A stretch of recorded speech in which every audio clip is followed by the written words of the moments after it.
आँसु भोगीता बीच बाटोमै छल गरेपछि त निष्ठुरीलाई भन्छु भेटेर सधैँभरि तडपाउनु भन्दा त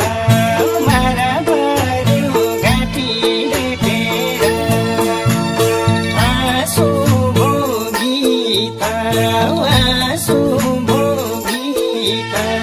बीच बाटोमै छल गरेपछि त